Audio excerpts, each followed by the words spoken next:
Peace be to you. A man of the theater came to see me a few years ago. And his reason was this. He said that one night after a show he was talking to a number of theatrical people backstage. And they said to him, "You are a Catholic, aren't you?" He said, "I used to be."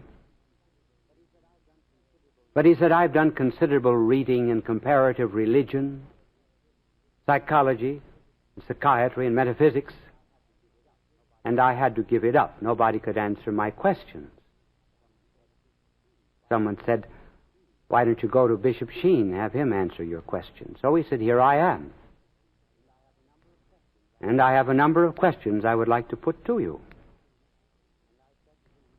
And I said to him, "Now, before you ask a single question,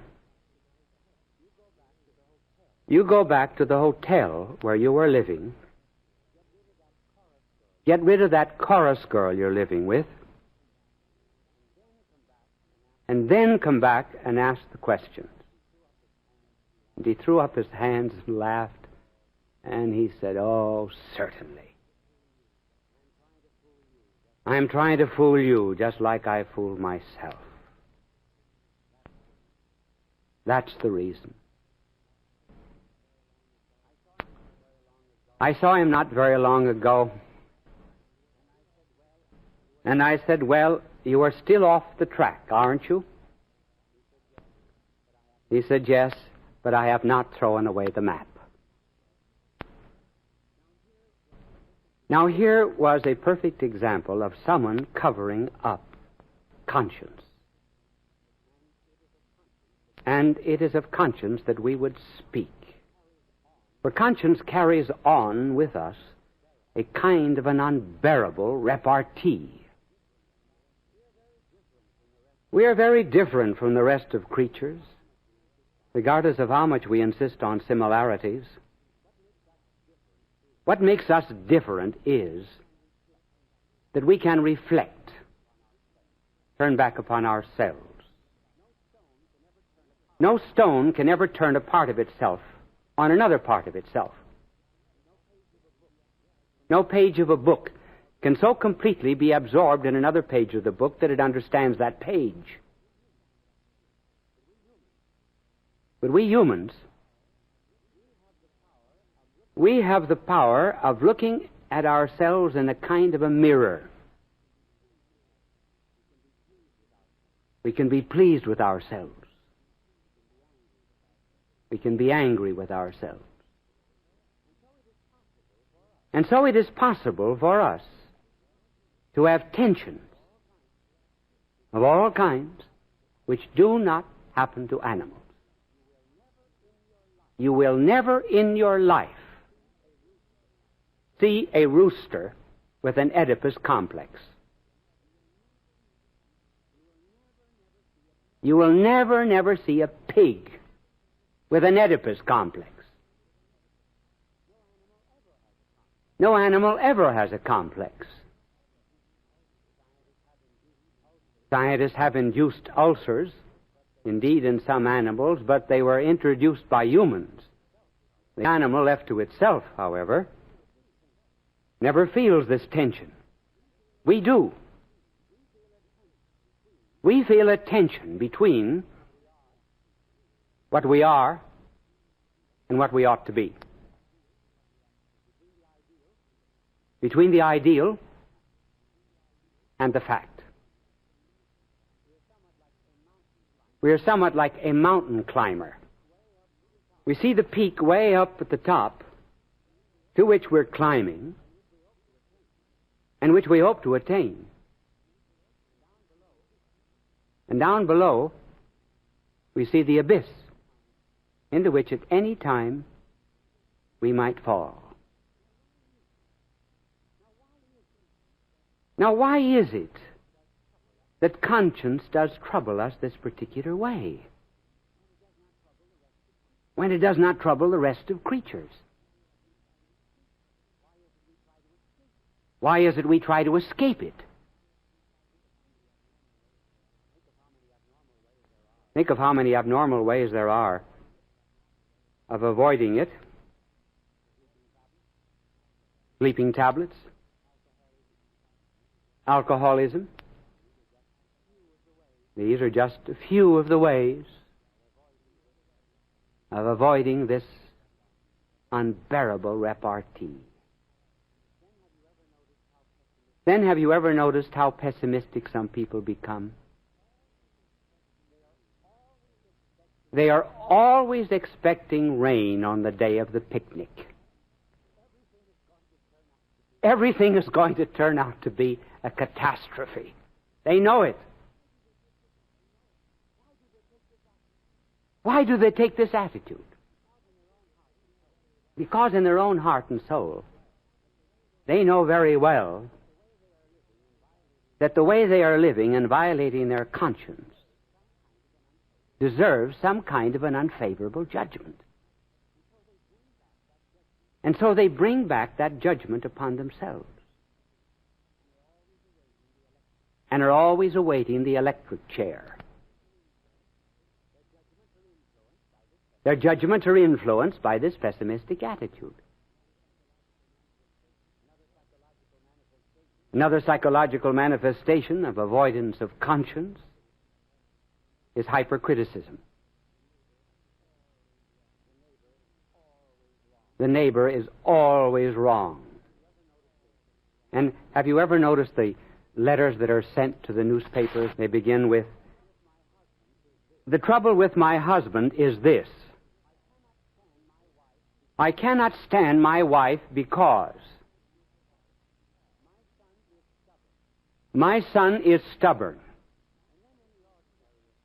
And then in the ordinary affairs of life, the poor neighbor never can do anything good.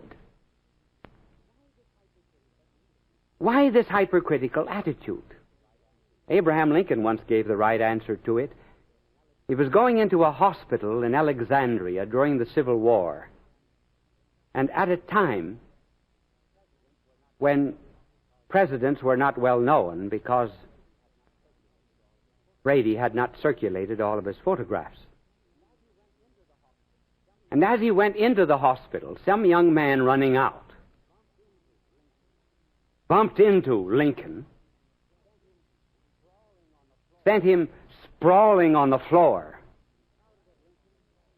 and shouted at Lincoln, "Get out of the way, you big, long, lean, lanky stiff." And Lincoln looked up at him and said, "Young man, what's troubling you on the inside?" And so with hypercriticism. We are so conscious of a real sense of justice that if we do not right ourselves, we have to be righting everybody else. For example, you cannot go into a room where there are a series of pictures and one of them is 2 inches awry without straightening out that picture. You want everything in order. We want everything in order except ourselves. Then there are more serious escapes from this unbearable repartee. And in order to let you know that human nature has always acted in the same way, let us go back to Shakespeare. In his great tragedy, Macbeth, Shakespeare, long before we had any of the profound findings of psychiatry,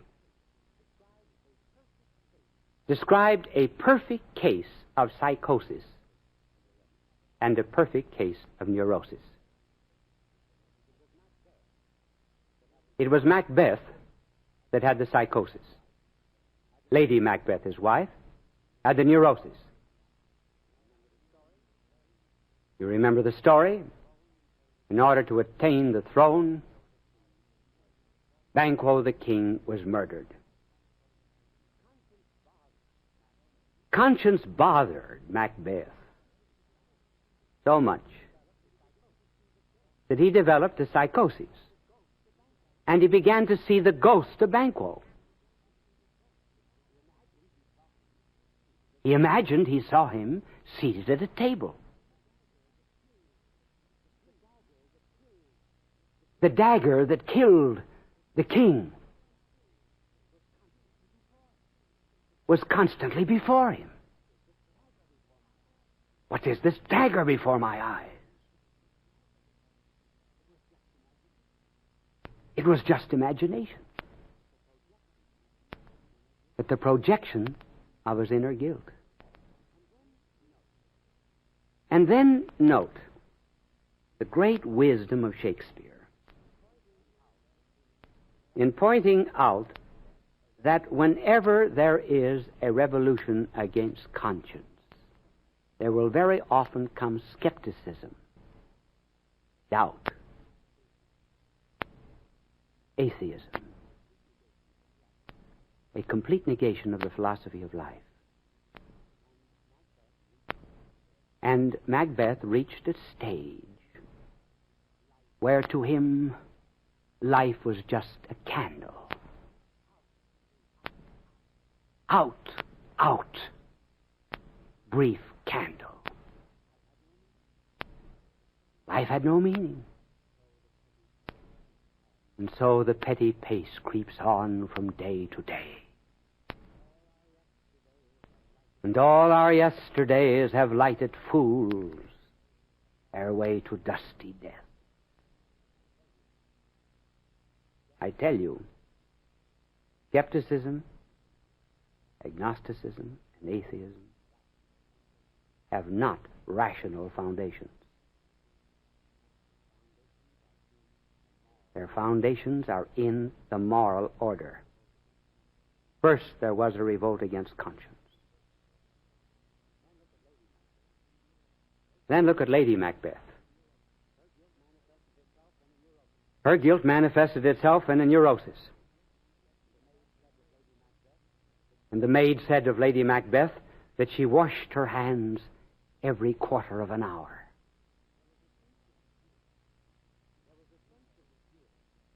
There was a sense of guilt in her which she had completely negated. And instead of washing her soul, as she knows she should have done, she projected it to her hands. And her hands were always smeared with blood, it seemed.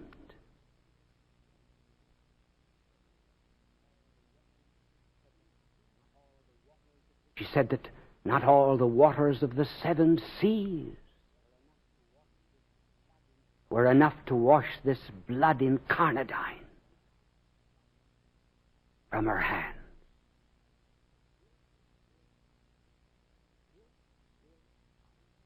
Guilt will out.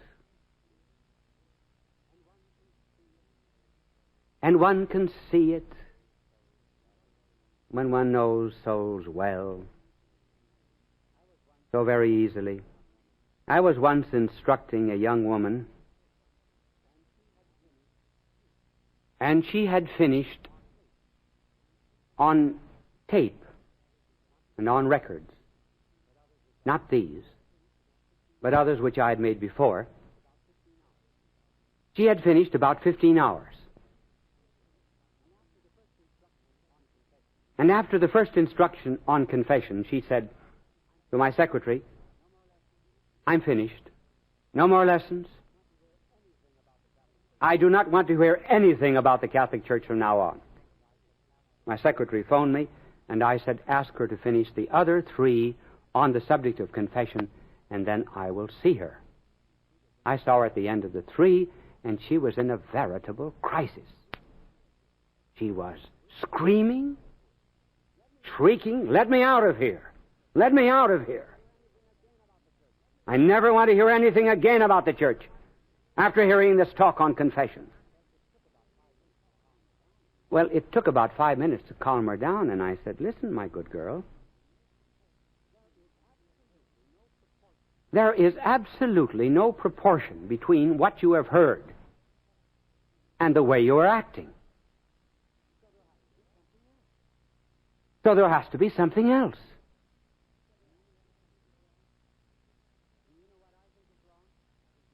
Do you know what I think is wrong? I think you've had an abortion.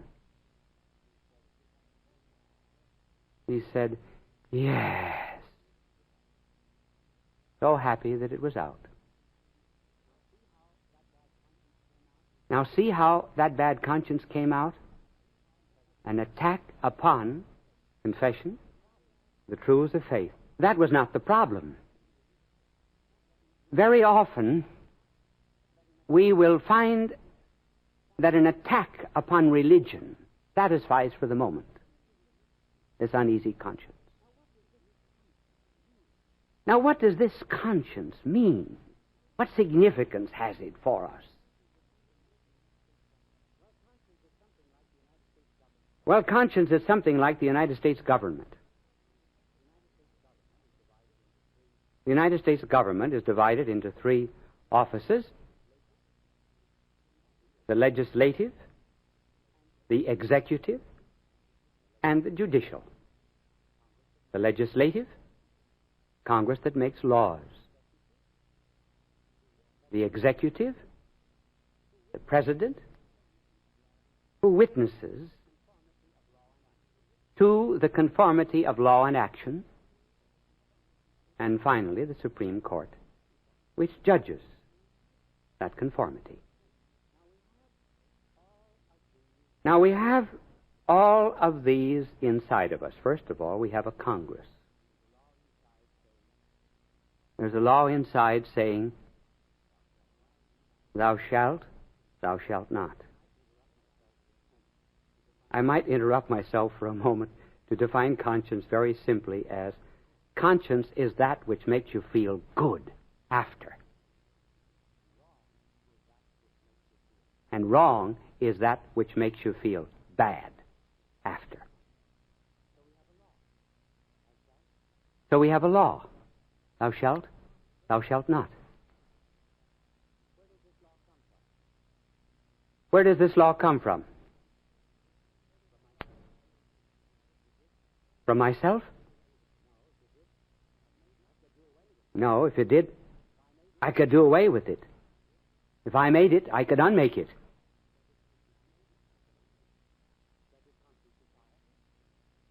Does it come from society? It does not. Because sometimes conscience praises me when society condemns me. And sometimes conscience will condemn me when society praises me.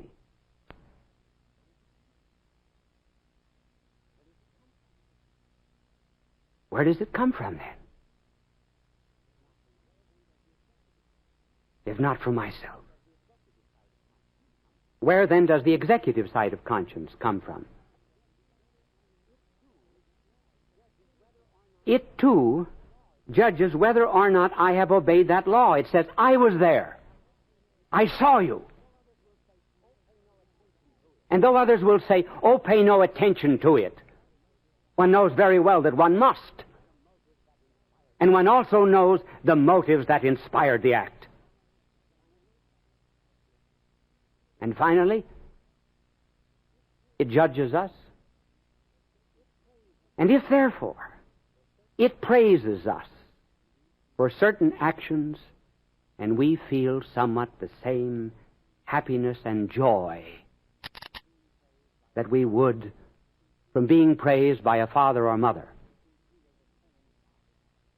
if we feel the same sadness and unhappiness that we feel when condemned by a father or a mother, it must be that behind conscience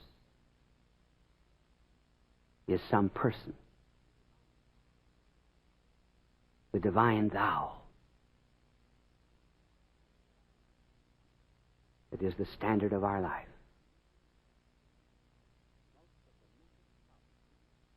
Most of the mental problems from which people suffer today is due to a mental revolt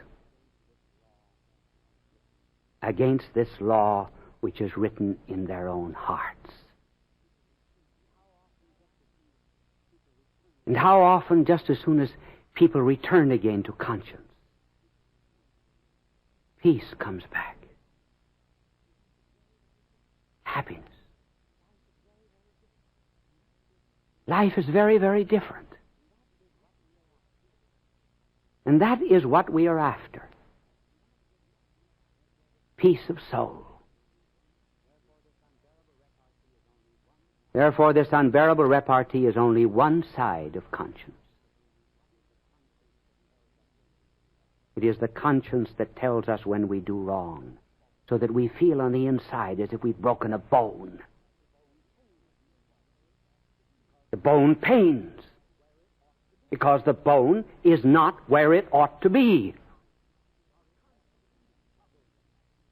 Our conscience troubles us, because the conscience is not where it ought to be. And thanks to this power of self-reflection that we have, we can see ourselves, and particularly at night. And as the poet put it, every atheist is afraid in the dark. And it's a gentle voice saying, you are unhappy. This is not the way. Your freedom is never destroyed. But you feel the sweet summons. And you ask, well, why is it not stronger? It's strong enough if we would listen. And God respects our freedom that He gave us. You perhaps may have seen a painting of Holman Hunt. It is a picture of our blessed Lord standing at an ivy-covered door, a lantern in His hand, and knocking. Holman Hunt was very much criticized for that painting. And the critics said there was no latch on the outside of the door.